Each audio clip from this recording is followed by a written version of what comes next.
what we will do right now is go into the second slide. The second slide essentially talks about the technology adoption in India.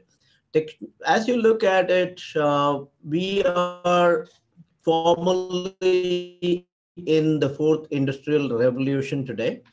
And as you look at it, there is a significant adoption of mobile, and the growth of mobile users has been exponential from today. If you really look at it, almost every average Indian essentially has a phone. Not maybe some of them have more than one, but however, essentially we believe that in another 3 to 4 years, we believe that every Indian will have a mobile user. And when I talk of a mobile, I'm talking of a smartphone. The growth of e-commerce, with the rise of different startups, the growth of e-commerce has been significant in this particular country. And as more and more services are essentially being provided through the e-commerce platform, the movement from brick and mortar to digital is significantly changing our ever changing landscape. Average online presence: by 2020, average user will have 200 online accounts. And essentially that means there's going to be a lot of challenges related to authentication, authorization, and several other things in terms of password management. The next area that is significant would be mobile wallets.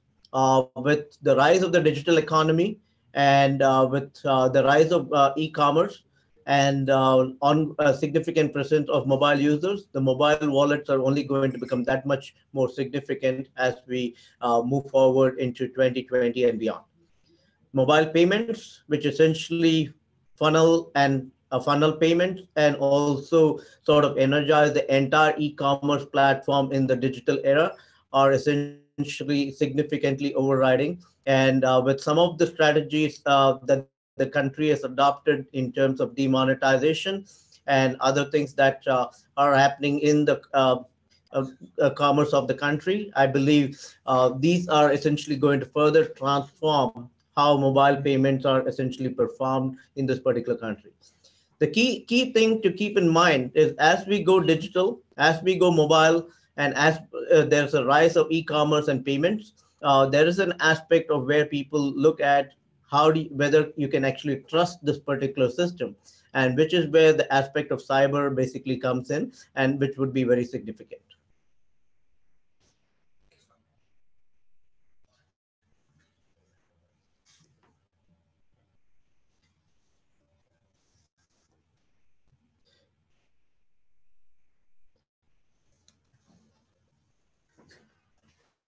Just you want to minimize this?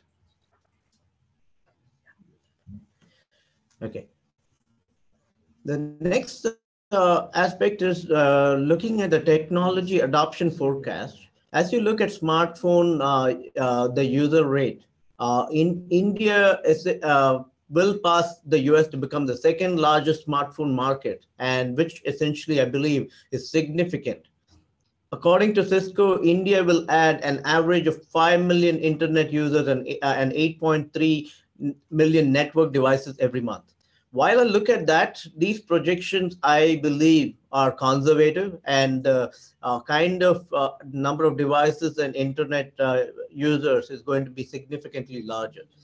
Collectively empowering technologies for India, these would contribute over 1 trillion to 1 trillion of economic impact into India itself, and which is a significant contribution, and which is why digital and these particular technologies are here to stay, and which is where the focus is. So if you really look to the right side of the slide itself, you would see 17 to 25 billion economic value from intelligent transportation, which is one of our smart cities and smart transportation.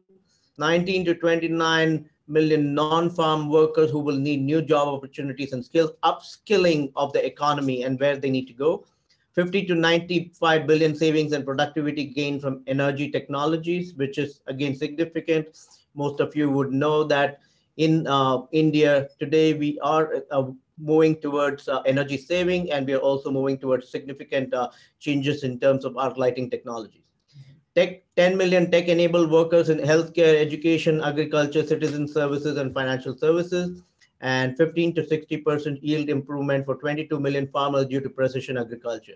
So we are leaving no field unturned. And as we look at it, the Honorable Prime Minister has talked about digital India, and he's also talked about cyber security, all of which are going to be key enablers to what we basically do in this particular space.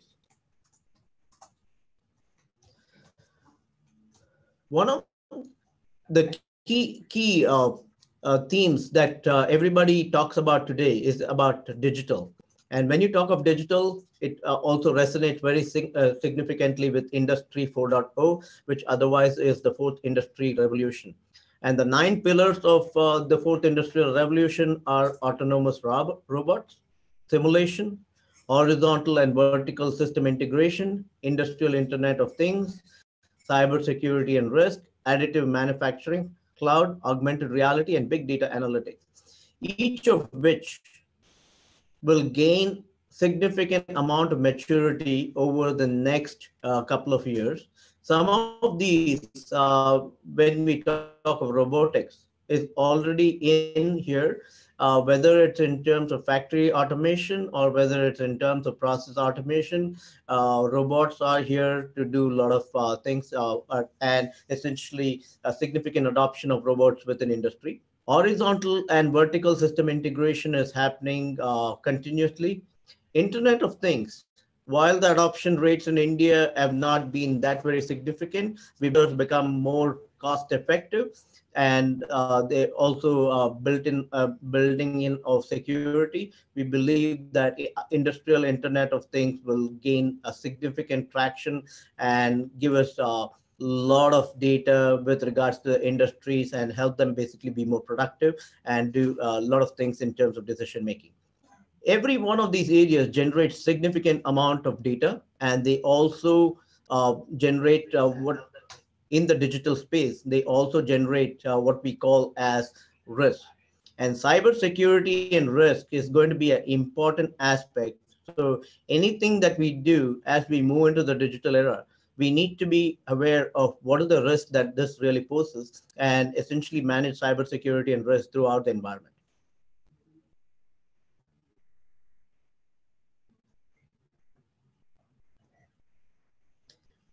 Let's now look at, while we talked about Industry 4.0 and we talked about digital as a industry, let's look at the 9 pillars of Digital India, which I believe is a vision which has been set up, which essentially will take us all the way to the year 2022 and beyond.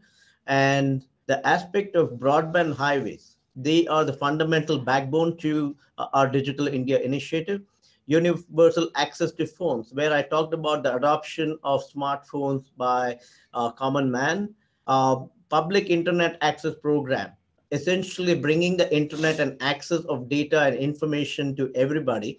So on one side we have broadband highways, and on the other side we have public internet access program. So essentially we are trying to democratize the access to information, which essentially is significant. Next, as we look at governance reforms, we are looking at significant e-governance and government reforms in terms of how citizen services are provided. E-Kranti and electronic delivery of services, again, is going to be significant from a citizen services and other services that we basically provide within the country. And information for all, electronic manufacturing, which essentially is a very inclusive program. And as we look at 4, 5, and 6, each one of these are essentially about focusing on the end citizen and how we basically provide things to the citizen itself.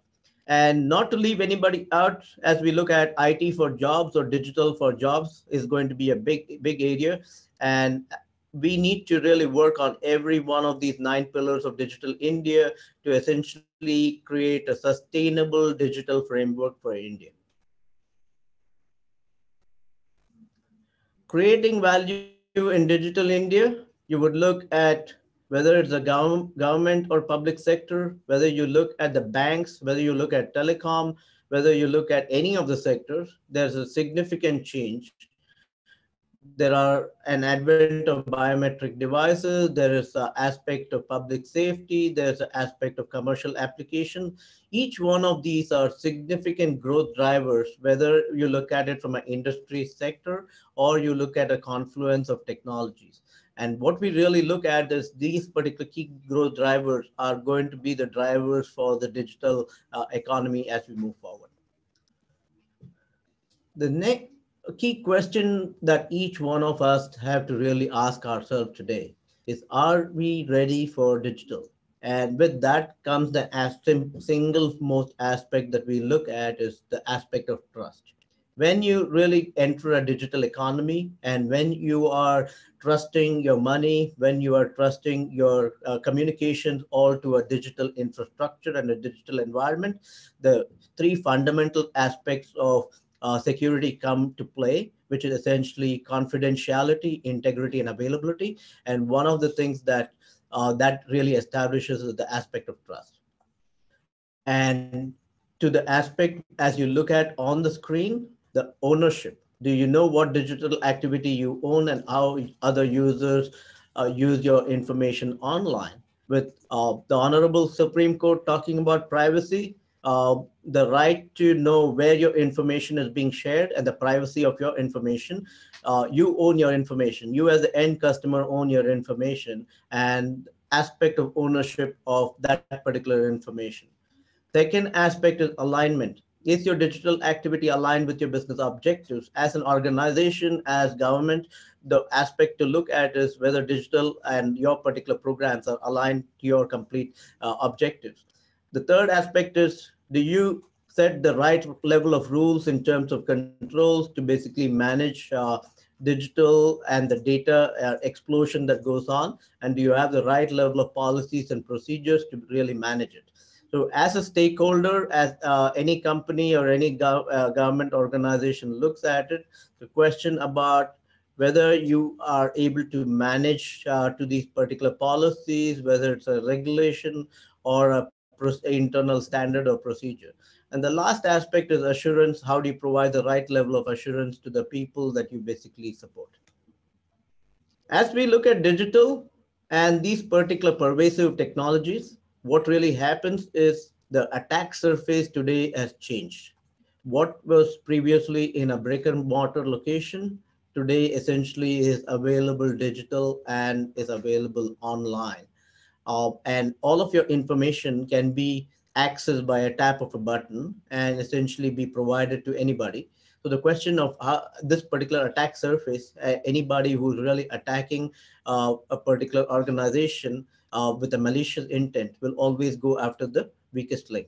So as your attack surface increases, what you need to protect also changes and also increases. So one of the things that organizations really need to do is to essentially change this particular attack surface. Real-time traffic and analytics, when you really look at it, as you look at data, there's going to be a significant data explosion. One needs to look at, and as I look at it, what we were projecting here was taking Indian Railways as an example. When you really look at passenger traffic, one really needs to do real-time analytics for transportation management. Inadequate monitoring, as you look at it, is going to be important. It's not an aspect of just protecting your data, it's also an aspect of continuous monitoring, which is the key area of vigilance, which is going to be significantly important. So 24 by 7 monitoring through your security operations center is going to be significant to basically manage your particular data and to manage the threat levels within your environment. The reason that is important is today, if you had an application that you basically protected, however, the threat landscape changed. If you do not monitor your environment, you would be unaware as to what are the new threats that basically come into that environment. Digitalization is redefining business. We are continuously exposing our all of our assets to the digital backbone, which essentially means the world is continuing to be very flat, and the information can be accessed anywhere and everywhere, and which is essentially the vision of digital. But at the same time, I think these as digital redefines businesses, it only poses risks. Whoever thought, if you had looked 10 years ago, whoever thought that you could basically order a cab with an application? Today, as you look at Uber and some of the other sectors like Airbnb, you could basically order a car using your uh, using an app, or you could basically book your hotel using a particular app. And this essentially redefining how businesses basically interact with you. And as you look at data protection and privacy is essentially going to be significantly important. And essentially, as you look at anything and everything, data protection and privacy needs to be built into every aspect of what we basically do. So as you take a process, move it into the digital, into a digital zone, one needs to look at what are the risks related to data protection or privacy, and one needs to really focus on those particular areas.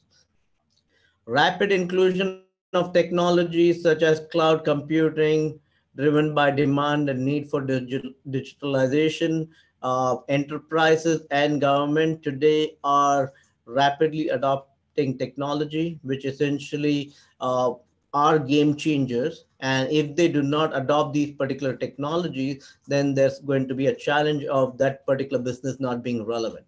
So hence, essentially, as businesses increase the adoption of technologies, there are only going to be that many more risks, which basically sort of creep into the business. With that, the summary of this particular slide is about how we really look at what digital and the pervasive technologies are really doing to the environment, and how traditional cybersecurity essentially cannot basically take care of these particular challenges. And as you look at it, whether it's an extended attack surface, real-time traffic, uh, the aspect of related to the threat vectors, the complexity of threat vectors, each one of which essentially are complex scenarios to deal with and lead to a lot of lot of challenges related to cyber risk. And as one looks at the enterprise as a whole, one can see on this particular screen today is the top threat scenarios, the top attack vectors, and the top adversaries. The adversaries today are becoming extremely complex. And as you look at the nation state, significant, and as they say, businesses are going digital, and so are the adversaries. The adversaries and the criminal syndicates are also going digital.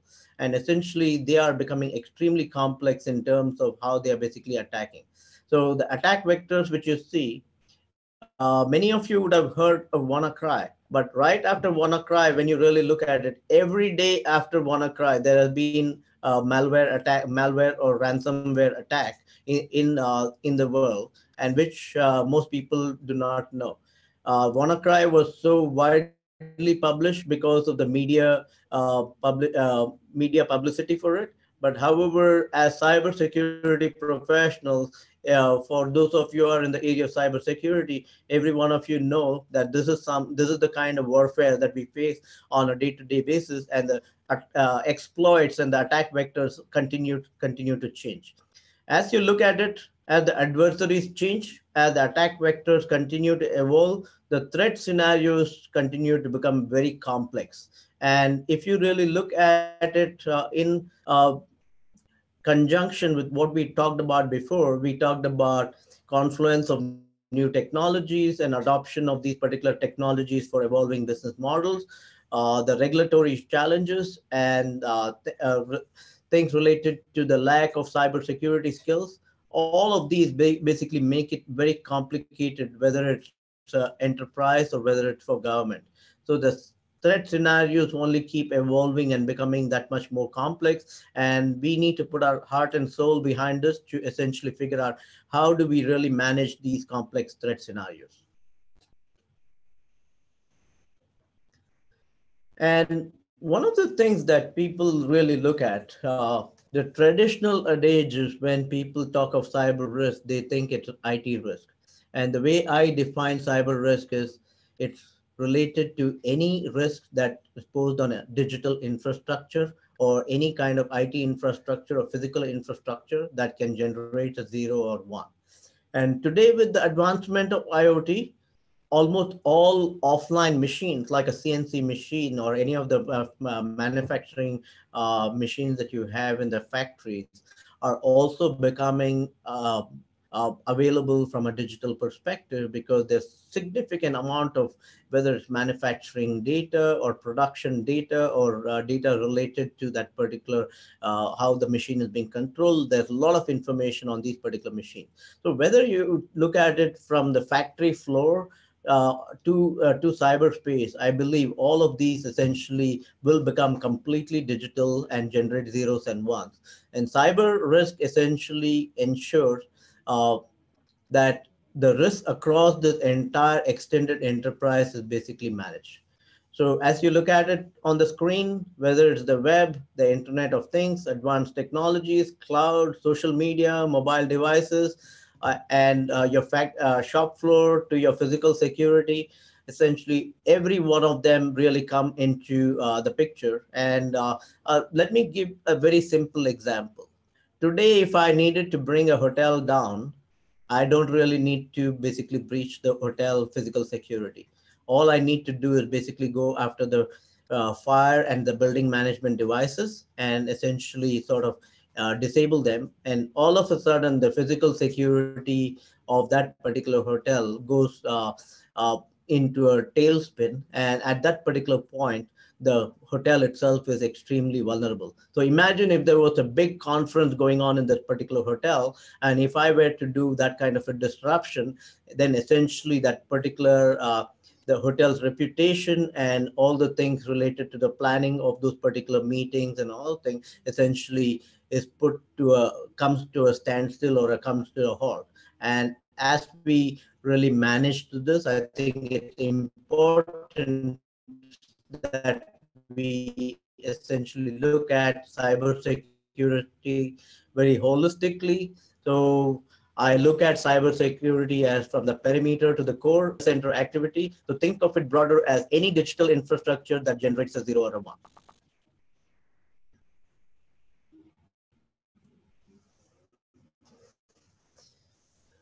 The, in the next slide, what I would like to really present is Deloitte essentially helps organizations worldwide, and we essentially are presenting here a very simple cyber risk framework.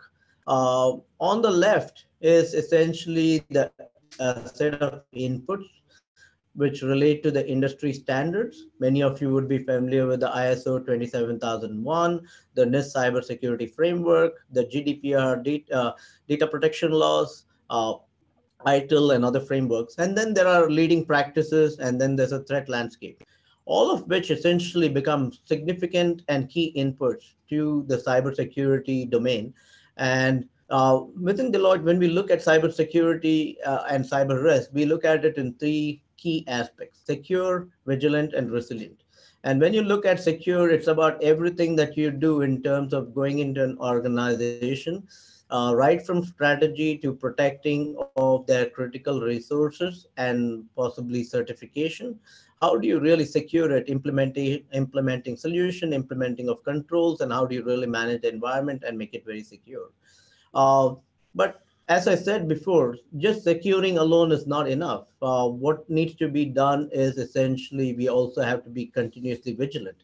So if I draw an analogy today, you may, in a lot of the buildings today that we have building management devices and we have camera devices. But however, we still have physical security guards and we have people who are monitoring security.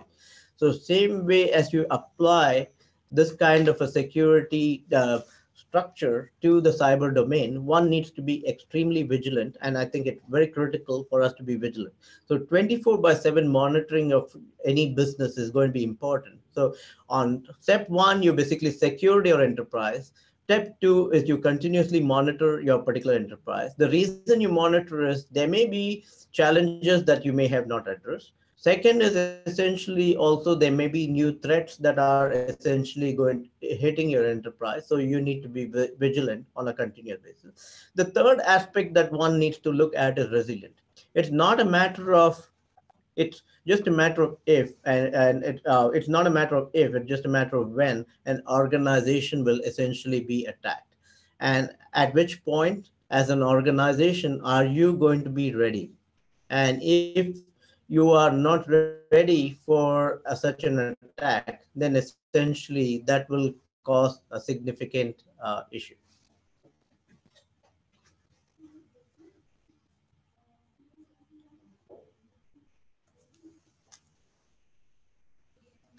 And as you look at it, it's a comprehensive framework which essentially has gone through the test of times, and essentially we continue to basically update it. And under each one of these particular layers of secure, vigilant, and resilient, we do have specific areas of focus, which is called the cyber risk domains, which could be, if when you look at secure, you're talking of risk and compliance management, identity and access management, data protection, infrastructure security, app security, asset management, third party risk management, or physical security. And as you look at it in vigilant, you're talking about cybersecurity operations, which most of you would be familiar from a SOC perspective, SOC, and threat intelligence, predictive cyber analytics, security and threat monitoring. And each one of these areas, as we look at it, is continuously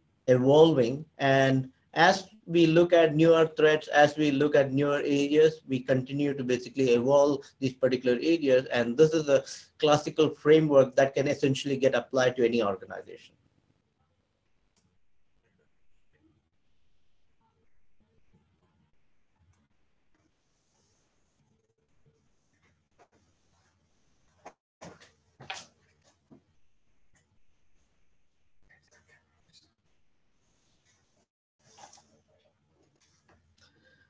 Okay, as I said before, cybersecurity is extremely important, and it's important that there's a public-private partnership working very closely with the government to essentially enable the effective strategic teams. There are four strategic themes which are going to be very important to basically turbocharge and move cybersecurity and cyber risk into a very advanced stage.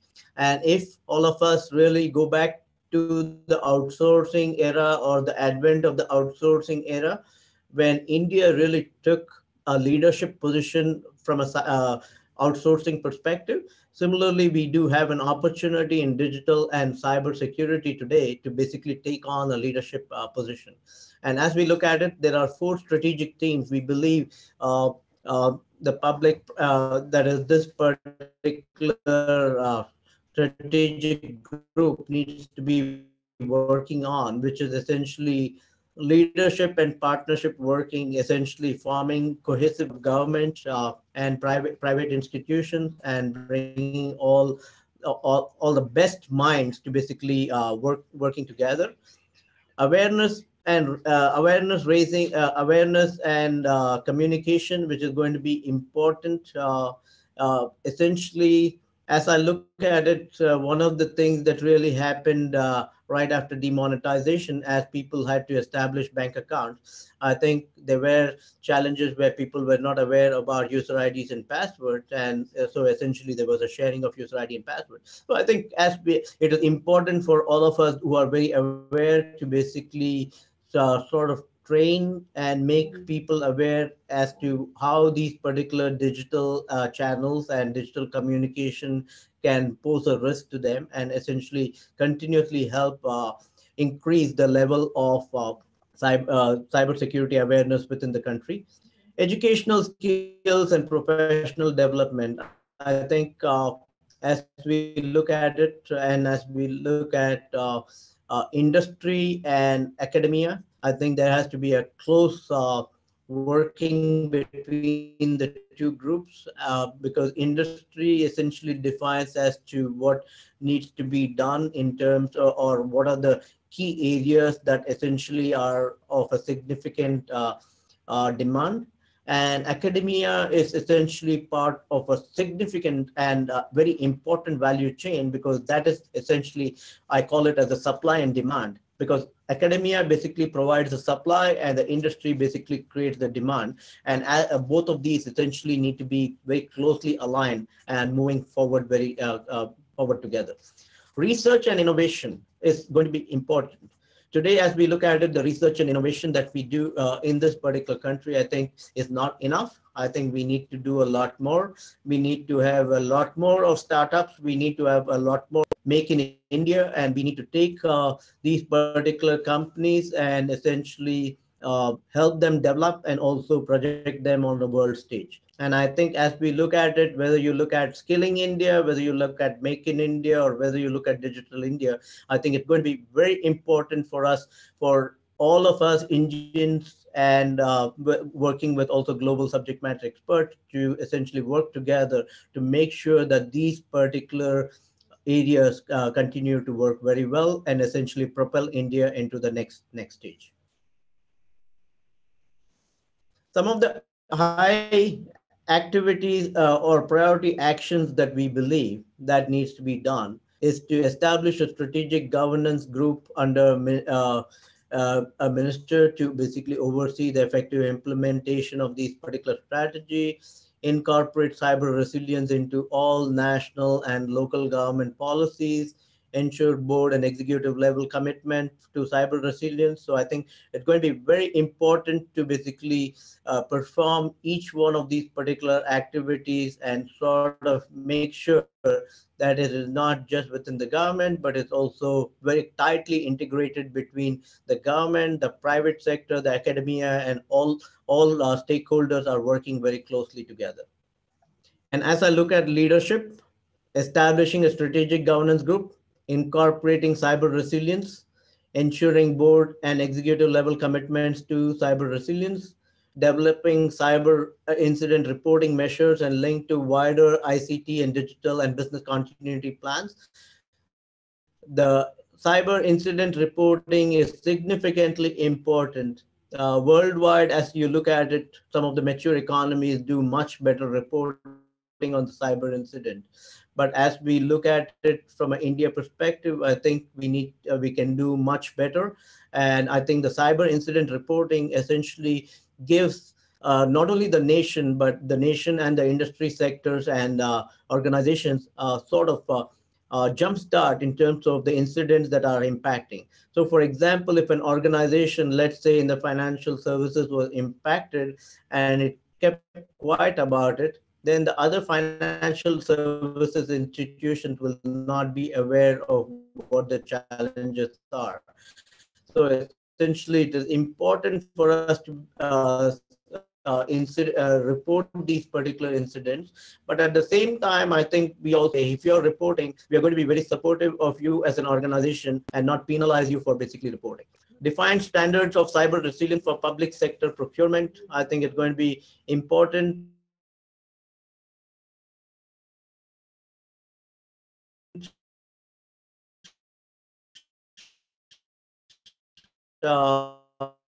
because I think the acceleration and sort of ease of public sector procurement is going to become very important. Ensure the safety and security of resilient assessment for all product services and processes. And as we programs that are implemented in certain sectors like telecom, because any equipment and only after the testing of resilience, confidentiality, and integrity is that particular.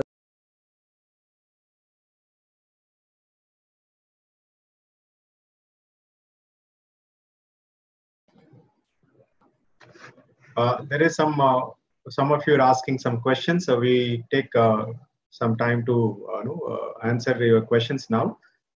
Shri, it will be great if you take some questions. A lot of people are having a lot of questions. Then we can proceed, if you don't mind. In Q&A section, there are 21 questions are there. Interesting to have questions. Yeah, it'll be with.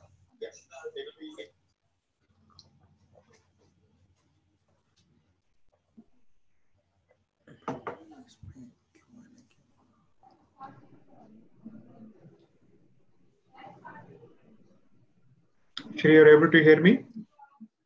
Okay. Shri, you're able to hear me now? Just 1 second. Just 1 second. Not able to. So it would be good if you can select the questions from the Q&A box and ask to the speaker directly. Sure. You can see the question and answers by himself also, right? Should I open up the Q&A? Yeah, please, Shri, please carry on.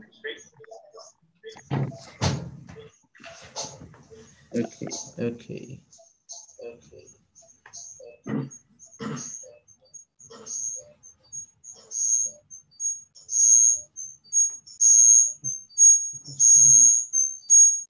I think I will take the first question.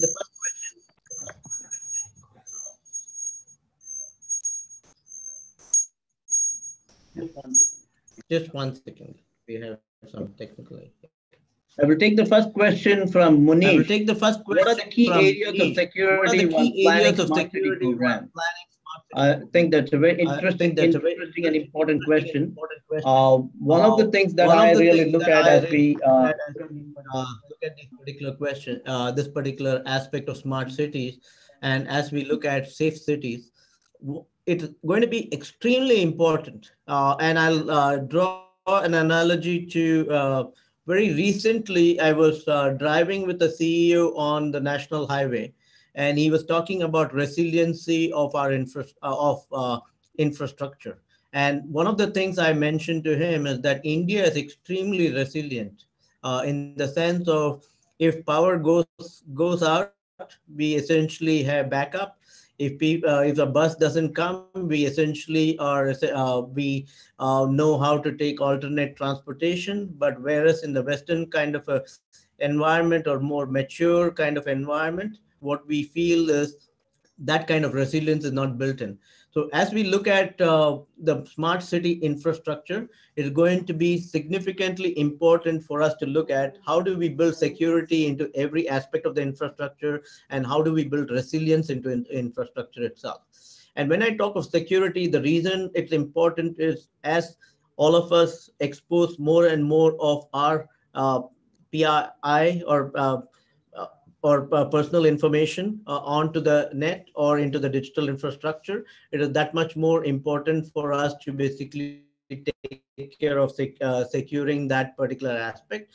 And at the same time, let's talk about our transportation. If we talk about the traffic lights, and as we need to protect that particular security infrastructure, because if somebody gains malicious into a smart city infrastructure, they can actually sort of have a lot of, there could be a lot of malicious behavior and there could be a significant impact. The entire city can come to a standstill because somebody was playing with the traffic lights.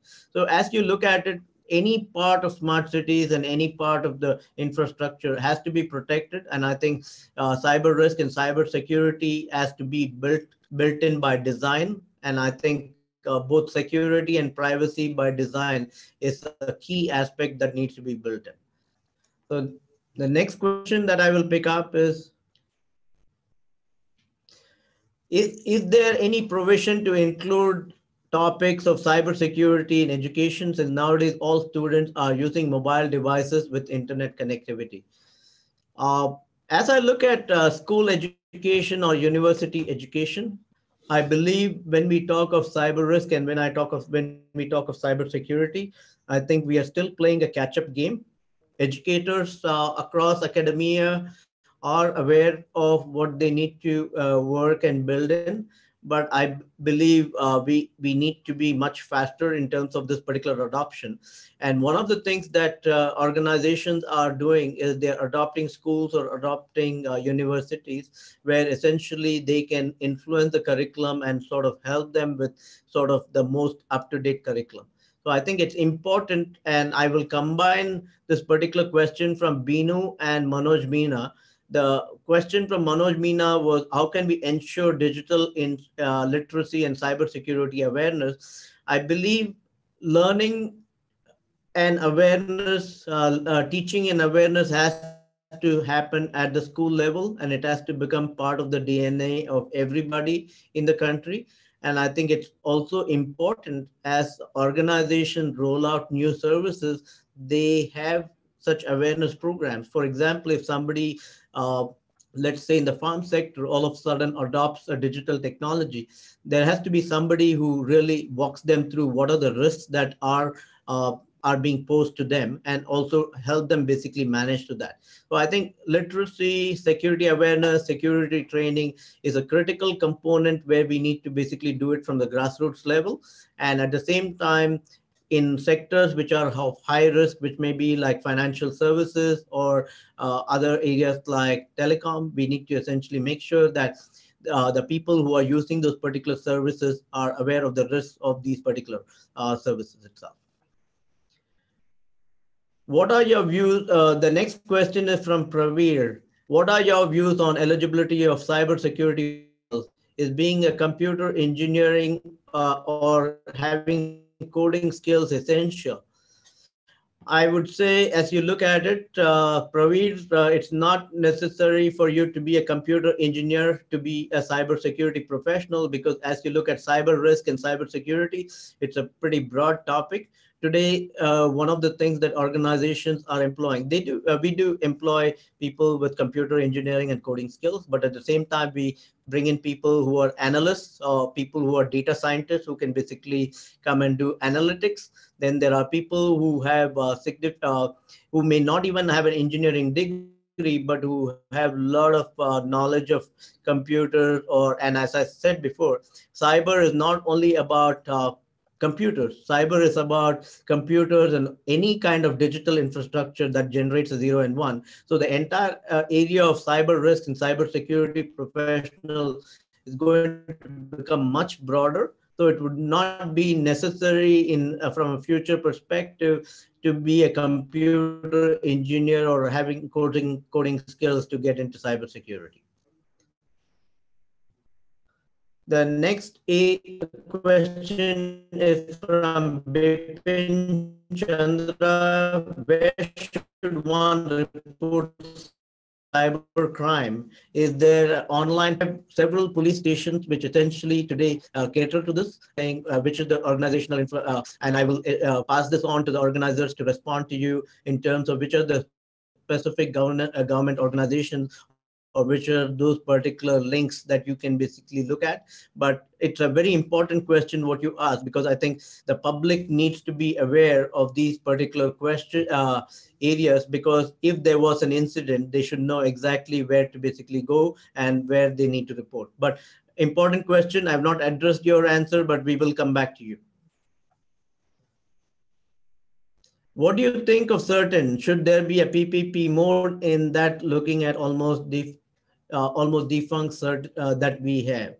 I don't believe this is a right judgment of cert and certain. I believe I closely work with a lot of the senior stakeholders in certain. I believe they do a great job. And today, as they roll out a lot of programs, there is a lot of public-private partnership integration that is happening. And so it's going to be important for one to look at what they do and what is their particular agenda to in this particular area or domain. And however, if you could basically post this particular question from a futuristic perspective in more of a suggestion as to what do you believe is not working or what you believe that CERT can do better, I think that will be very helpful, because we always look for that kind of feedback. And I think organizations are always looking to continue to improve. So I think a positive feedback from your side and also helping us understand what is the area of service that you believe is lacking will sort of help us continue to improve. I will next go to go to the next question from Bhagyashri. I'm trying to cover a range of topics. What measures can be taken to bridge the gap between cybersecurity laws and its implementation? Bhagyashri, you hit on a very key aspect. I think it's going to be very important for us as a country to significantly work on our cybersecurity laws, cybersecurity and privacy laws. It's going to be very important. And I think there has to be a lot of collaboration between the government and the private industry and academia to sort of frame the laws in the right manner and essentially be looking at it futuristic, because as we look at the confluence of technologies, as we look at Bitcoin, as we look at IoT, and as we look at the fourth industrial revolution, I don't believe our laws still gear up to there's work in progress. There are several working groups within government who are working on this, and I'm sure this is an area we are playing a catch-up game just like any other country, and I think we need to do it much faster, because I think as we look at it, as I said, criminals are also becoming extremely digital and cyber savvy.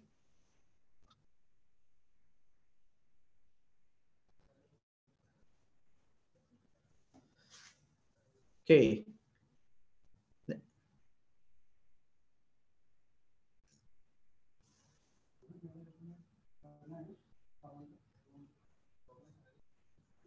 The next question is from Abhishek Khanna. Will there be any programs for creating cyber crime awareness for the people at large, like any online program?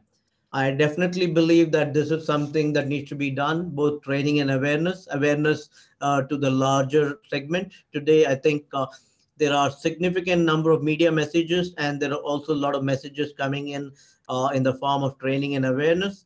But I truly believe we can do a lot more here.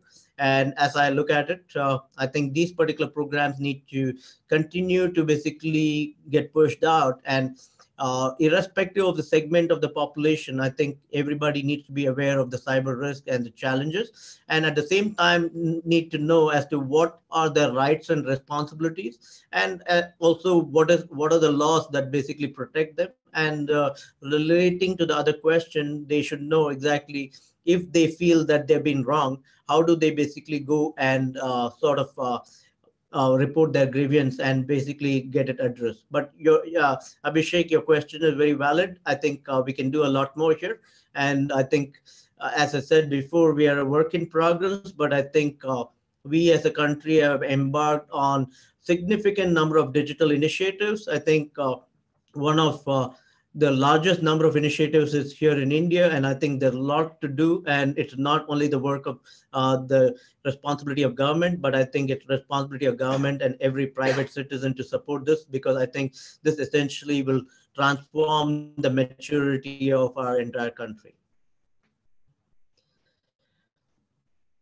The next aspect is Manoj Meena, whether India is engaged in developing cyber weapons at any level as a preparedness or response. I don't believe this is, and even if we were, I don't believe we would be sharing this kind of information in the public domain. But essentially, I would say this is not a question that we could address to you in the public domain. Please write this particular question to the appropriate authorities, and they should possibly be able to address your question. Are there any real-time solutions for cyber threats? This is from Manoj Ratan. Manoj, very important point that you bring up. Yes, there are, I wouldn't call them real-time solutions. I would call them proactive solutions. And as we look at security operations center and integration of security operation centers with threat intelligence, then essentially that becomes a proactive measure of continuously monitoring the threat landscape, taking the threat landscape, looking at the scenarios, then looking at it, whether it will affect your organization, and to then essentially thwart those particular areas. But from a future perspective, I believe with a lot of automation happening in the security space, there are going to be what we call a self-healing networks, self-healing devices and other things, where automatically they would basically either shut down or they would basically apply a patch. There is going to be some of these solutions coming out in the future, which essentially will be real-time solutions for taking care of threats. With that, I believe I've addressed most of the questions. I will go back and happy to address any more questions that may come out from the forum.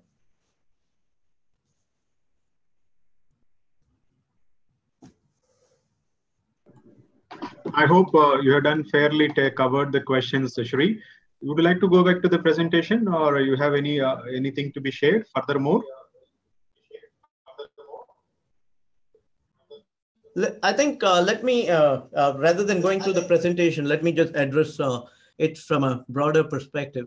I think India is at a significant advantage when it comes to cybersecurity. We have a vast population which understands technology, which is very technically savvy. We have a vast population which is English speaking, and we essentially are the IT outsourcing kind of a destination to the world. And now, essentially, as we look at it, I think the significant opportunity for us to essentially make India the cybersecurity destination for the world, where we can transform a lot of the service position. With this, essentially, there's a significant opportunity for everybody who is on this particular webinar, because this creates jobs. This essentially helps basically transform the entire environment in terms of new services. So whether it's an enterprise or whether it's people, I think there's going to be a lot of opportunity. And I think the contribution from the government, from the private sector, from the academia, and the vast public is going to be extremely important in sort of positioning India in that particular next segment. And for those of the people who do not essentially fall into this particular population and who are going to be the consumers, I think it's also important for them to be extremely aware of the large number of security or cyber risks that are there, so that essentially they can be aware. So it's a question of where people say if you need to cross the road, look left and right, similar to people traversing the cyberspace as to what they need to do and how do they need to really navigate this particular space but still feel safe. With that, thank you, and it was wonderful on this particular webinar, and I thank the organizers for such a great opportunity to address such a large group of people on the web. Thank you. Thank you, Shri, for giving us a wonderful session. I know you have been very busy with your schedule, yet you spared time. And very importantly, we are doing these webinars as a part of awareness program. So we wanted to have a public awareness on cybersecurity, and the very reason Government of India also organizing this cybersecurity conference, this with the theme of Cyber for All. And we would like to inform the participant that we are going to have a few more sessions like this. On next 8th of November, we are going to have a professor IIT Bombay, Professor Dr. Pathak is going to take a session, how cybersecurity with respect to differently abled people, how they will be benefited out of it. And we also have an interesting session from Chief Scientist of McAfee. He's going to have a session on 15th of November. It's already confirmed. Two confirmed sessions are there. We request you also to join those sessions. On 16th of November, we are trying to bring one more speaker from Harvard Business School and Harvard University to address about cybersecurity issues in international framework. Thank you for giving a wonderful session, Shri. I thank you for the team, especially the whole Deloitte team being supporting us. Prabhakar, I'm over to you. Would like to share any other information other than this? You want to conclude? Thank you, Shilo, and thank you, Shiv, once again.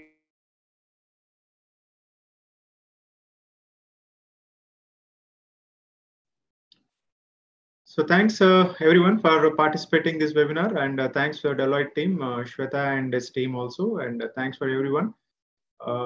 Any questions which is left over, we will definitely address your questions, and it will be displayed in our LMS portal. We have created a wonderful community for you. So I will just take you to the community. Please register there. The recorded version of this webinar and PPTs, if the speaker willing to share, you can able to see here. And just I will share you LMS community.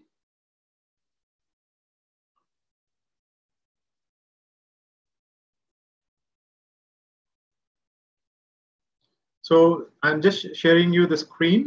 You see lms.negd.in. This is our portal. There you see GCCS login. Please click here. Register here. This is a community especially for GCCS 2017.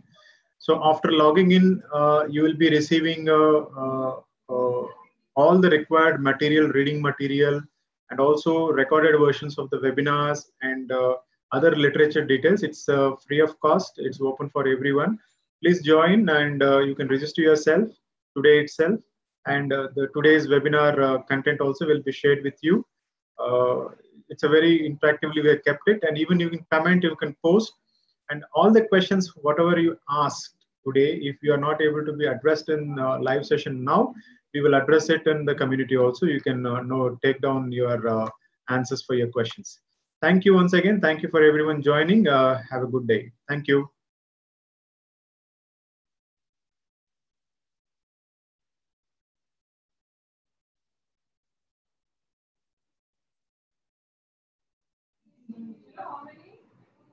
$150.